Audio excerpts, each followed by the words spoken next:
Okay, guys, I just got home. It's already late. I don't have anything prepped, but this is actually to answer a question to my friend in Finland who's working on some four valve stuff. And he had a question. It was actually a comment that I did on Eric's site. He was talking about swirl, and I gave comment. And he asked where he can research flame travel and so forth. So I dug out two of my favorite books from when I was young and innocent and learning. Um, I'm going to say these were purchased late 80s, early 90s. Okay? This is probably my all time favorite. Internal Combustion Engine in Theory and Practice by Charles Fayette Taylor. Absolutely fantastic book. It's two, it's really two books. Two books, but it's excellent. I don't know if you guys can read this. Some of the things that are in here. Okay, air cycles, thermodynamics of actual working fluids, air capacity of four-stroke engines, two-stroke engines, heat losses, friction, lubrication wear, compressors, exhaust turbines, heat exchangers, influence of cylinder size on engine performance, performance of unsupercharged engines, one of my favorite chapters. Okay, and it's it's not exactly light reading. Um, I have a friend. My friend in Finland can probably handle this. Um, at at the point I was at when I was really looking at this, even as of today, um, I would probably have to have Sophia help me with some of the calculus because I'm quite rusty on my calculus. But you can still get a lot out of it even if you don't know calculus. Okay, I mean it's extremely well laid out. The information is there. You're gonna have to work a little bit to get it. Okay. Um, I can't say enough about it. I think it was $128, in the 80s or 90s. I don't even know if it's still in print. If not, I'm sure you can find it used somewhere because a book like this is probably not going to get thrown away. Okay, and there's only a small amount of people that would even be interested in uh, high level engine design theory. Really, is what it is. It's high level engine design theory. Okay, and yes, I was that twisted that I would get into it that much. I mean, this is like I said, one of my favorite chapters: performance of unsupercharged engines, and it gets into quite a bit. It's I remember what everybody else, my age was reading, and I was reading this. They're like, "What is wrong with you?" I'm like, "Where do I begin?" Um, I can't say enough good things about it, and there are, like I said, there's two.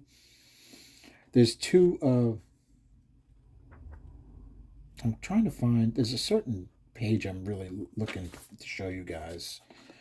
I probably should have just earmarked that page, but maybe it's in the other volume two.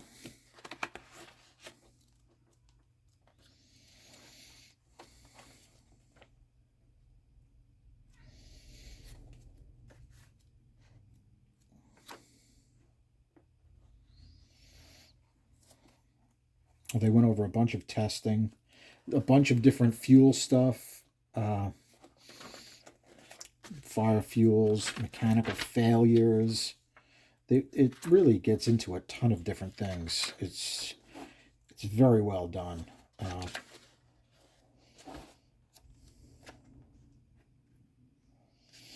think this was done through MIT.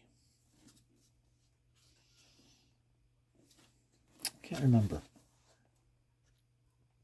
but in any case, the author extremely knowledgeable, extremely knowledgeable. Rotaries. Rotary's an interesting design, right, guys? If they could just get those wipers to seal. Yeah, quite a few different engine configurations. I know which engine poppet valve materials. It gets into all the different types of materials, the pros and the cons of each material.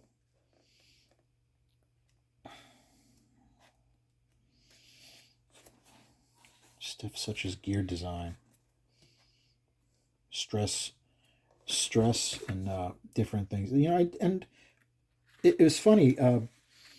Books like this, and I had an argument with a professional engineer once, and we were talking about connecting rods, right, which are extremely dynamic loads, and whether it would be stronger if you polished out the beams and took away any stress risers versus leaving it alone. And he was giving me the argument that it's stronger leaving it alone because there's more bulk material there.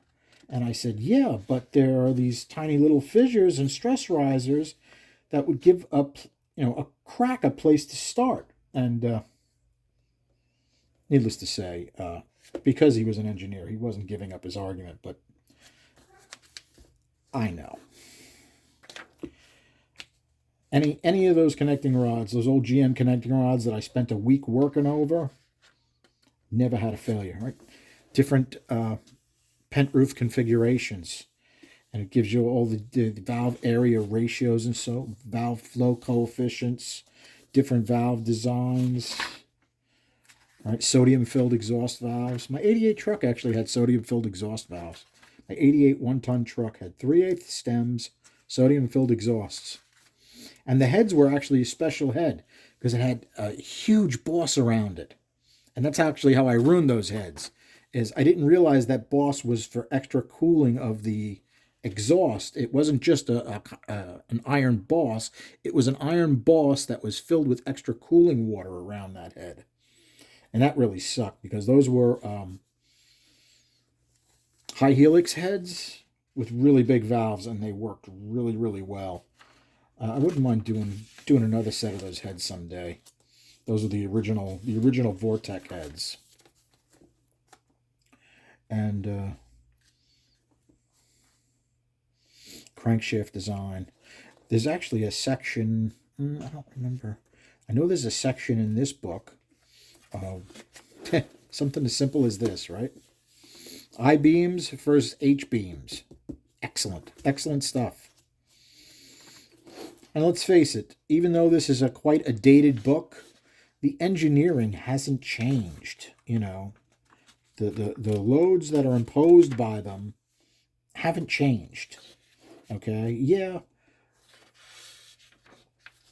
You may want to say, well, things are way better nowadays, and you can rev things more. I mean, this is World War II vintage Wright Cyclone engine that was used in the fighters of the time, like the Hellcat and the Corsair used engines like this. Take a look at how it's designed. It's amazing, right? And they're getting 2,800. They're getting 2,800 horsepower out of those things, 2-speed supercharged.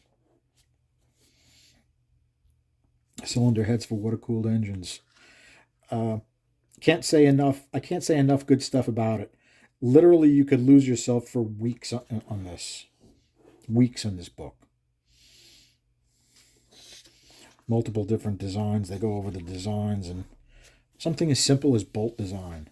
I had, when I was teaching, I taught for 16 years. I taught electrical trades, and I taught air conditioning refrigeration.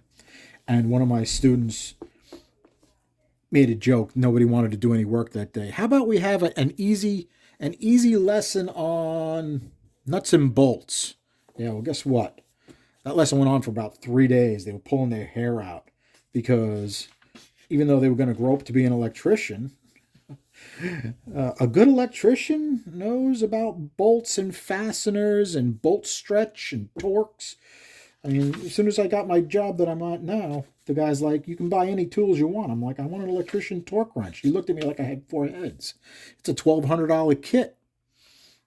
Guess why? Because when I wire up your transformer and I wire up your switchgear and I wire up your motors, I want everything to be torqued to spec so I don't ever have to worry about them. Well, you better be like that when you put your engine together, right? Connecting rod bolts are extremely stressed, which is why it's super important that they're installed correctly, and all the like the bolt head and the nut face are completely flat. You don't want to impart any torsional loads on a fastener like that. You're just begging for it to fail.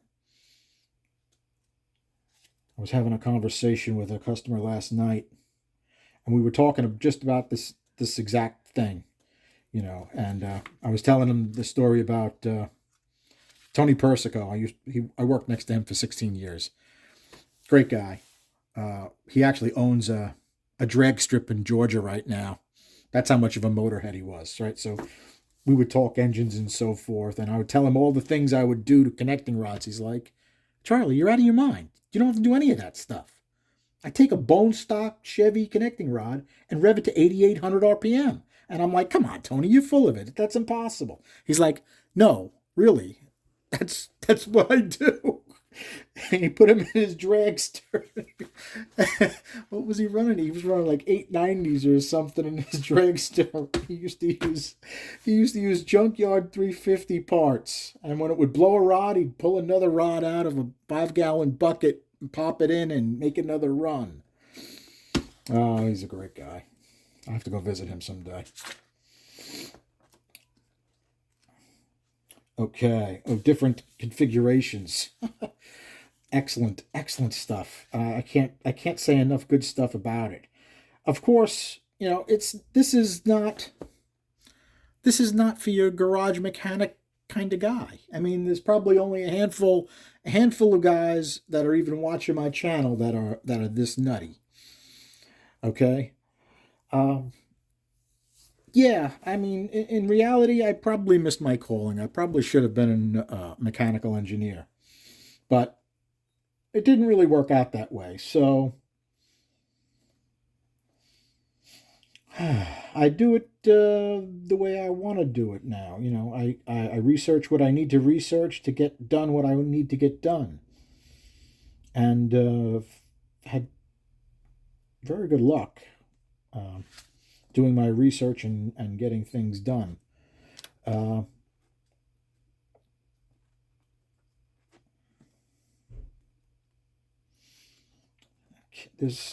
it is. That's the picture I've been looking for.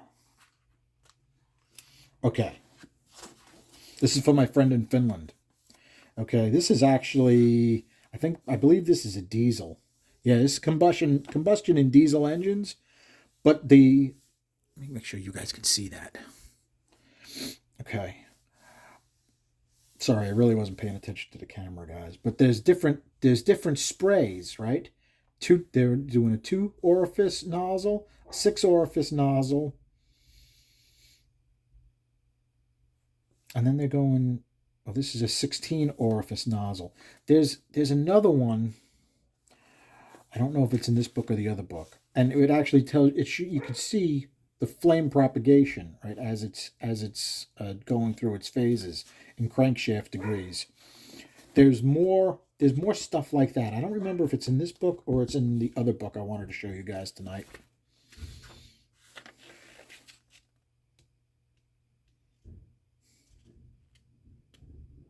Different diameter orifices. Okay.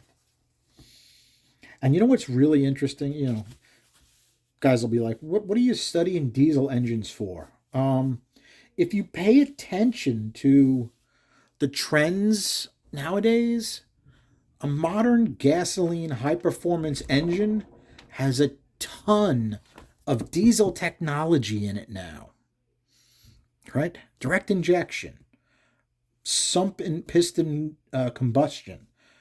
There's tons more. There's so much. There's so much more diesel attributes that are going into high-performance gasoline engines now than ever before, which I think it's really, really good stuff. I mean, if you've ever driven a new, direct injection engine, I know they get a bad rap. They were getting people were complaining they don't have any fuel spray on the valves, so the valves were coking up. Well, it would only be coking up if your valve seals and your guides are leaking. That's the only reason you would coke up, because you literally have oil dripping down the guide, and then it hits the valves, get so hot they can actually glow red. Even your intake valves can glow red while you're running, and the oil would hit that and it would coke up, and you'd get buildup on the back of your intake valve. Well, I did some work on, we have a 2009 Buick Enclave I inherited from my dad. And I don't know, it's got about 160,000 miles on it. Needed a coil pack or something, but you got to pull the whole intake manifold off to do it. So I pulled the intake manifold off, and I stuck my borescope down there to check all the valves. They were clean as a whistle. That did not have any of the issues that direct injection engines have. Flatheads, exhaust emissions, flame trace photography, really cool stuff. All right, and my other favorite is John B. Haywood. Haywood was actually a student of Taylor, so there's a lot of similar things in here, but he does it in a different way. And actually, you know what I didn't show you? I probably should show you. At least open the page. You guys can pause it if you want to take a look. All right? Some of the different things in here. Oh. Volume 1, Volume 2. I didn't realize that when I first showed you. But, yeah. Really, really good stuff. Okay.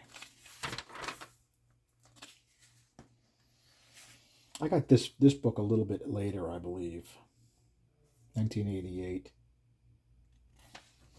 88 was the printing. That doesn't mean I didn't pick it up later than that. Okay. 222. Spark ignition engine operation. Diesels. Stratified charge engines. Very cool technology. Mechanical efficiency. Road load power. Mean effective pressure. Read up on that, guys. You want to make horsepower? Mean effective pressure. That's actually what makes the horsepower.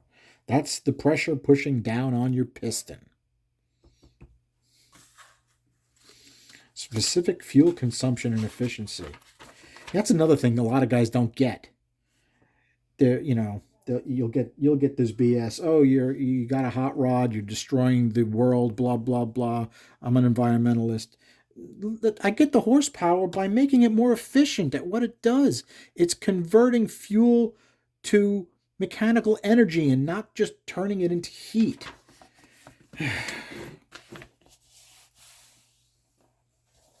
Thermochemistry of fuel air mixers. Combustion, right? Combustion stoichiometry. Great stuff. Great stuff. I believe this one also has... Oh, I think there's a really good chapter on here on like intake manifold design, which I was thinking about as I was working on the Street Warrior last night. I went through that entire manifold and I really gave it what for. And sometimes you wonder when they design things like that, because every time I looked at it and I was working on it, I'm like, man, I wish there was a little extra metal right here. I'd like to bring this edge out. And then I look at it and I see how it's designed, and there's like an extra 3/8 of aluminum there. I'm like, I can do exactly what I want. Now, is that by accident? Or did they plan on that? I mean, if you really wanted to, they're going to know you need more area right there. All right, let's go quick through this because I'm rambling on, guys. Sorry. Yes, this book is also engineering level. There's quite a bit of calculus in it, but there's also a lot. Even if you didn't get the calculus, you'd still be able to get a lot out of a book like this. I actually don't remember what I paid for this, but I'm sure it was at least $100 book when I bought it. Any of the good books were all about $100 plus. Different engine categories, performance represented. It really breaks down a lot of info into engine performance summary, spark ignition and compression. Yeah. Different turbocharger designs.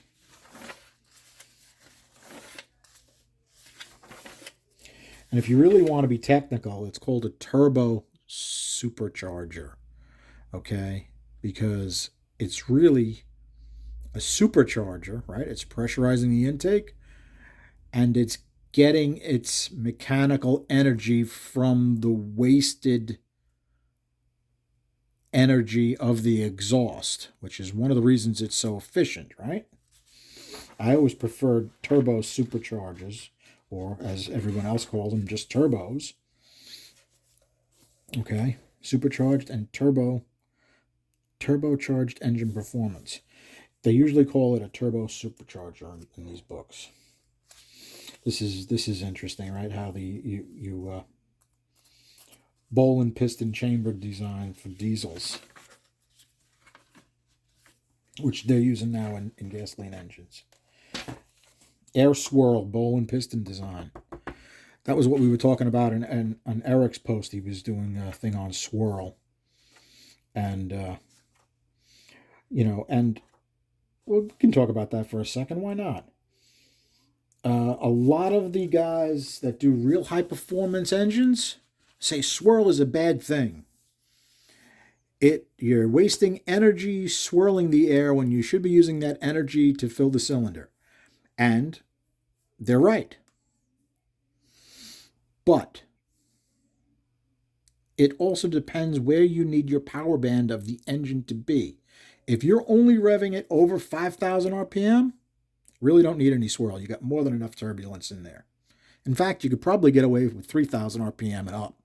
You got more than enough mixture motion in that chamber for it to do what it's got to do. But if you do swirl correctly, it will actually fill the cylinder better. I mean, it's kind of the thing where if you took a 2-liter bottle of Coca-Cola and you poured it into the sink, you let it chug, right? Glug, glug, glug. Or you spin it and then turn it upside down, it'll come out much faster. It's the same idea. Spark ignition, engine combustion chamber design. Some excellent stuff. And what they talk about is still applicable. It's really, really good stuff.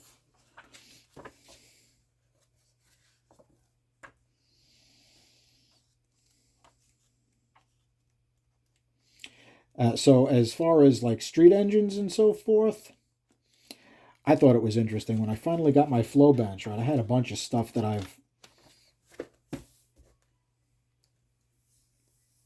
ground on years and years ago. I've got stuff from the 80s probably in storage. And I remember I put my bow tie heads that I used to have on my Chevelle. The Chevelle with the 383 and the bow tie heads was quite special. Okay. That thing ran really, really, really well. And when I put it on the flow bench, I mean, the cylinder heads didn't flow fantastic. I think they only flowed 282. And I had a worked up Victor Jr. on it, so they probably got knocked down to 260, 250 CFM, something like that. But the swirl was over 4,000 on the swirl meter. That's 4,000 revolutions at like 550 lift. And the Chevelle's got a 567 lift cam in it. So the amount of swirl that engine had was very high. And from idle right to red line, that engine had torque everywhere you wanted it to.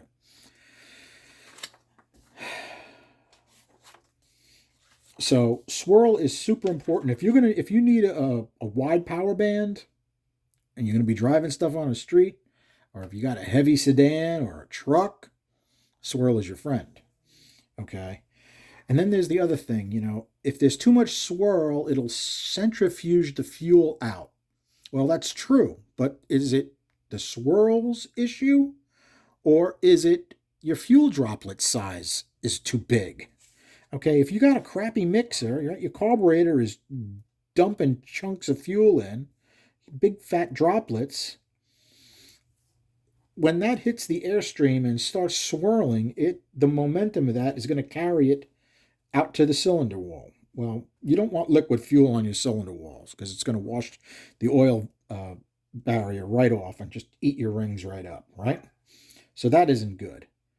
But it's not the swirl, the issue with the swirl. That's not what it is. Okay? The issue is you're not atomizing your fuel correctly. All right, I feel like I'm taking up a lot of time and talking too much, but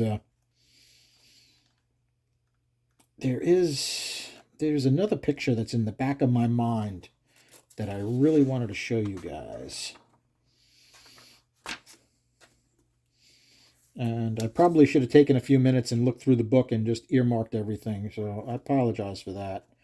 But it's been a long day already. This actually has some nice color photographs in it of combustion. This is for my friend in Finland. This is what I was looking at. Okay, fuel propagation. It's actually a 4-hole injector, right? And you guys should be able to see that. You can actually see, right, the fuel's injecting and the air is spinning, and the way the flame front is coming out, right? It's beautiful. This is bowl and piston, and it's injecting the fuel on an angle, right? They induce the swirl either through a high helix port or a tangent port, right, to give you the swirl. And then when you inject it, you can see how the flame front propagates. That really isn't bad, considering you're only using 1 point of injection fuel, right? Now look at this piece of junk, right? Terrible. That's not what you want.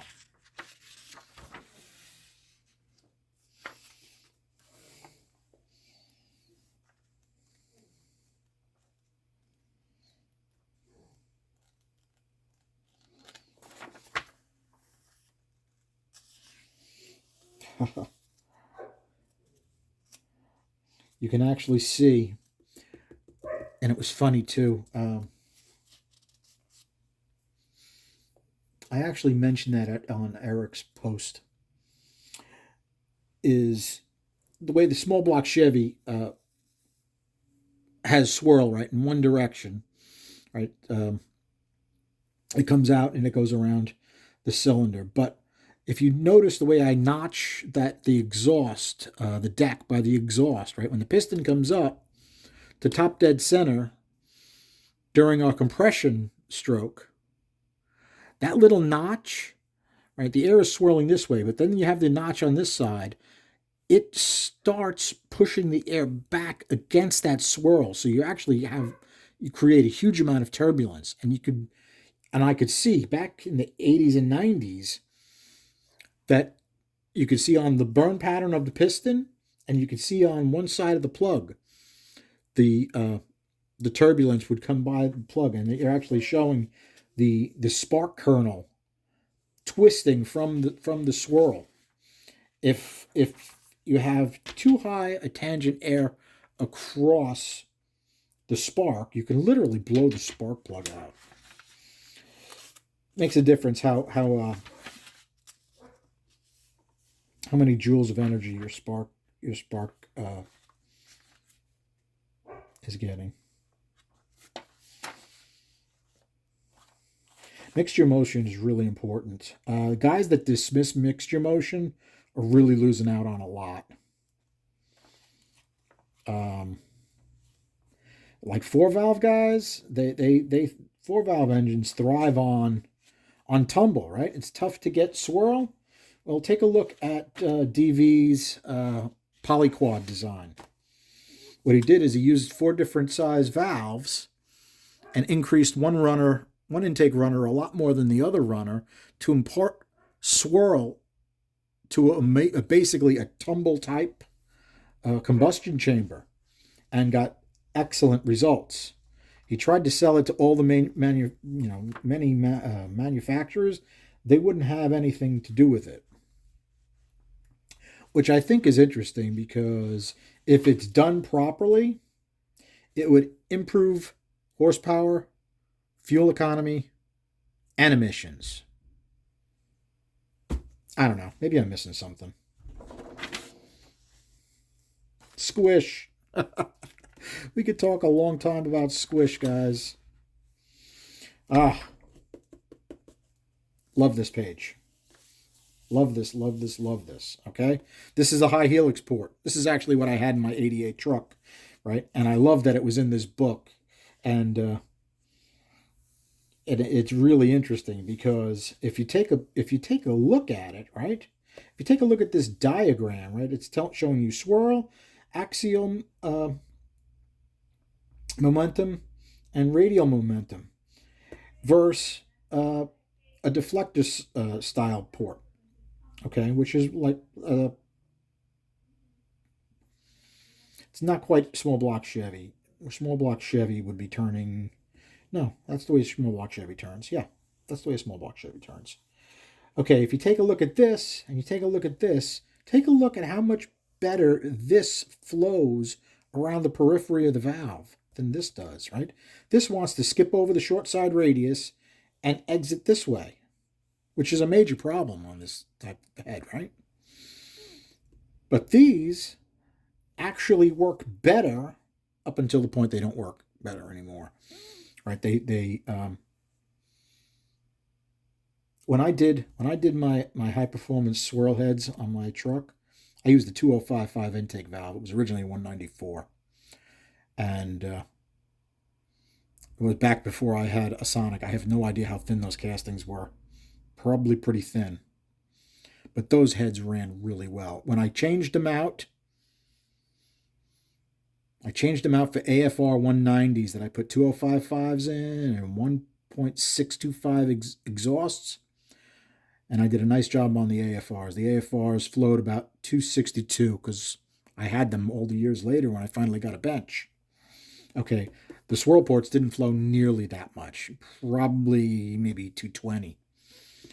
And the AFRs were this much better and only at the very top end. These actually made more torque up to like 5,000 RPM, no problem. Swirl modifications within the cylinder. Great stuff, guys. High helix port. Okay. Different ways to generate swirl. I can't say enough good stuff about these two books, guys. All right. Mixture motion in the chamber. Mixture motion in the cylinder. And, you have to realize a lot of the engines we're doing, I mean, heck, small block Chevy came out in 1955. It's old technology, but it doesn't mean you can't improve it leaps and bounds. I mean, I was talking to one customer. He wants to build a 355 using a cheap lower end and go off on the head's induction cam. And I'm like, I like it. I think it'll be a cool project. And it may have some sleeper stuff, but it also may have a tunnel ram on it. So it may look like a piece of junk with a tunnel ram. And in any case, if we do this project, and I hope we do, it's going to hurt some feelings, especially when they find out what it is. And I really like projects like that. Something as simple as this little diagram here, right? A low port, medium port, and a high port. The amount of information in this little chart right here is awesome, right? Different different flow past the valve. Excellent stuff. Excellent stuff, guys. Really. Unfortunately, you know, it's should you take the blue pill? I don't know. Why didn't I take the blue pill? Because once you go down this rabbit hole, it doesn't really end. It just gets worse. This page right here. If you just did your cylinder heads according to these two diagrams right here, it would work really, really well. Flow through valves, poppet valve geometry and timing. Great stuff. So, I mean, as far as I'm concerned, kind of separates the men from the boys. Just saying, you know. Thanks a lot, guys.